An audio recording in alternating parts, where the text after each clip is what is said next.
Eu sou Cristiane Raiol, sou moradora da Vila do Prata desde 1981, quando ainda tinha 2 anos. Eu cheguei para cá e esse lugar era um lugar riquíssimo, embora não tivesse conhecimento de nada por ainda ser uma criança, né? Então, de lá para cá, o Prata foi se desenvolvendo e a história do Prata foi se deixando para trás.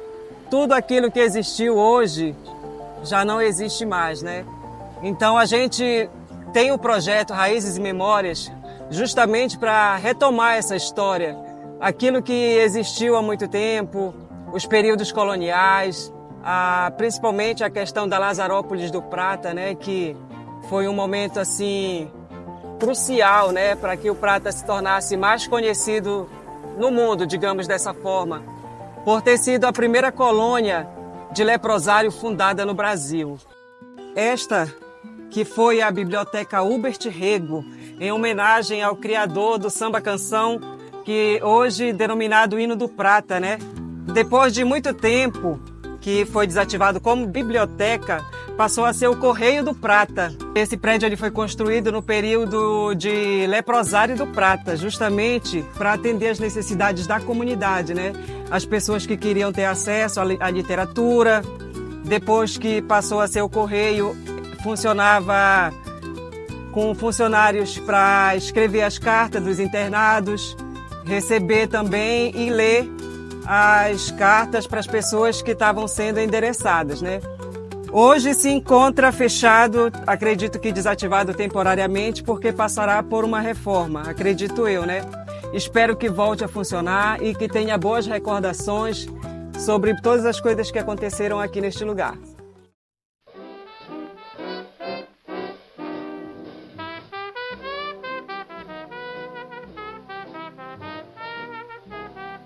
Estamos aqui na Casa de Jogos e Entretenimento, que foi construída pela Liga contra a Lepra. Essa casa ela foi construída com o objetivo de atender a necessidade dos internos na época, o qual não tinha muito o divertimento, então era necessário criar um espaço para que eles pudessem se divertir, se interagirem uns com os outros. Então esse espaço ele foi criado para eles virem participarem das festas, dos jogos, brincarem.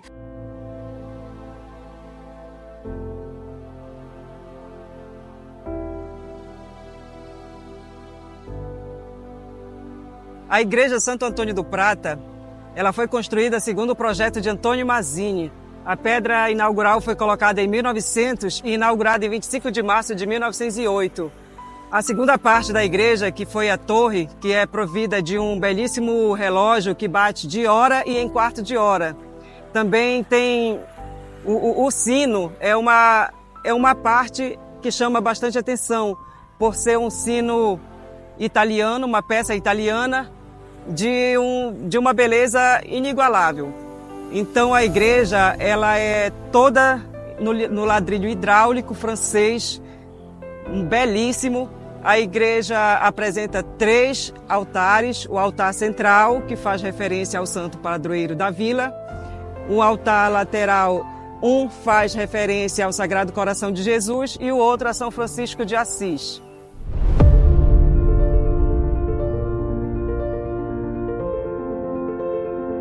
Este é o Instituto Feminino, que foi construído para atender à necessidade educativa das filhas dos indígenas na época do período da colonização. A pedra fundamental foi colocada em 13 de junho de 1900 e em 1905 uma parte foi completa e a educação ela foi implantada.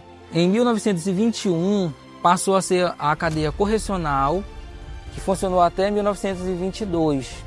A partir daí, o Dr. Heráclito de César fez uma visita aqui na colônia do Prata, confirmou que aqui seria um espaço adequado para abrir a colônia de Jansenianos do estado do Pará. E passou a fazer todos os trâmites e, a partir daí, aqui foi construído, foi reformado para atender a questão do internamento, para internar as pessoas doentes com a hanseníase. Até os dias atuais, segue deteriorado em abandono.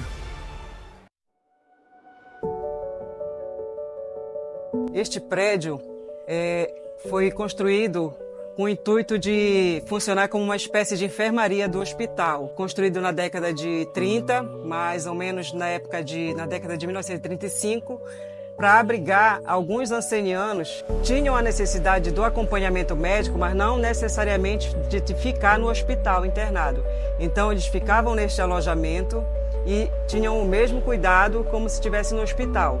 Então eles poderiam sair, fazer suas necessidades que precisavam dentro da colônia e retornavam para cá. Diferente do hospital, que quem estava no hospital não poderia sair sem autorização médica.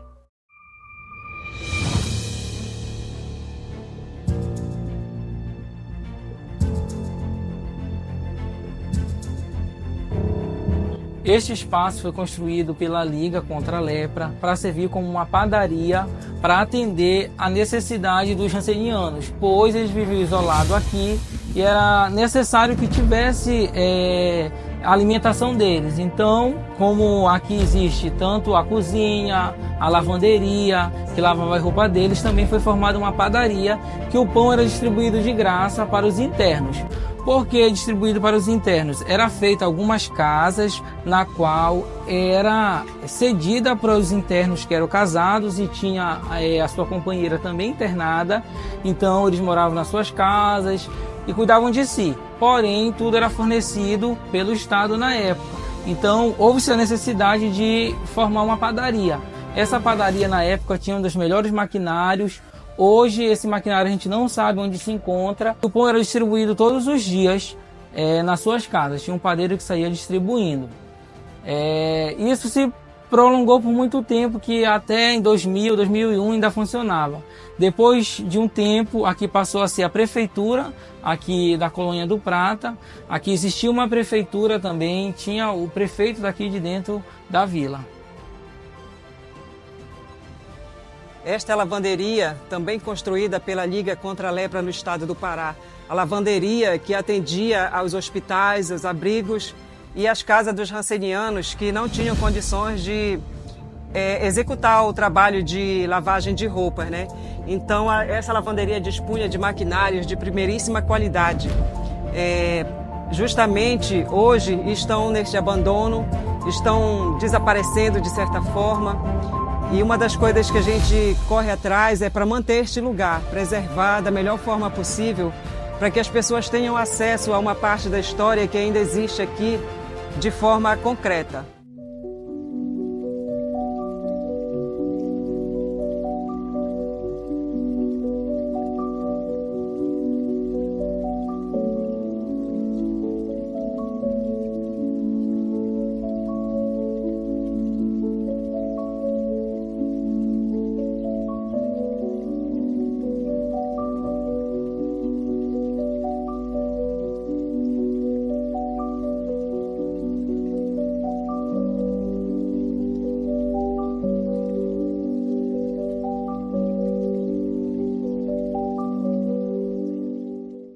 O pavilhão Adolfo Lutz, inaugurado em 1936, foi uma obra do governo federal. Foi implantado aqui para atender a necessidade do povo ranceniano, né? Um prédio todo equipado com materiais e profissionais capacitados para o atendimento da população. Dispunha de todas as áreas da saúde, também tinha também o laboratório próprio, a farmácia e a sala de fisioterapia, que são anexos separados daqui do prédio. Então, funcionou durante muitos anos, até 1990 e pouco, né? E depois desativado quando deixou de ser colônia. Esses prédios, assim como toda a maioria dos outros, né, resistem ao tempo e eu costumo dizer que também resistem à ferocidade humana, né? São estruturas bem resistentes. É importante para a gente manter esse espaço porque faz parte da nossa história. Eu, por exemplo, fui atendida neste local, neste prédio, assim como a maioria de outros prédios que tem aqui, né? Principalmente na área da saúde e da educação. Então é muito importante a gente manter para a gente se identificar, de certa forma, com a história local.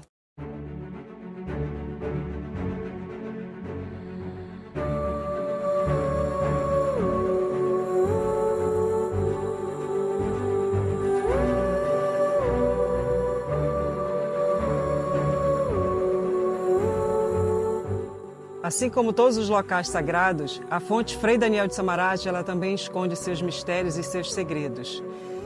Durante algum tempo atrás, houveram relatos de que algumas pessoas, mais especificamente 2 pessoas de fora e um morador daqui, disseram que ao usar a água para se banhar ou beber, receberam a cura de suas enfermidades, né? Em Belém tivemos um caso, há muitos anos atrás, de que uma senhora que estava num leito de hospital sofria de uma doença grave.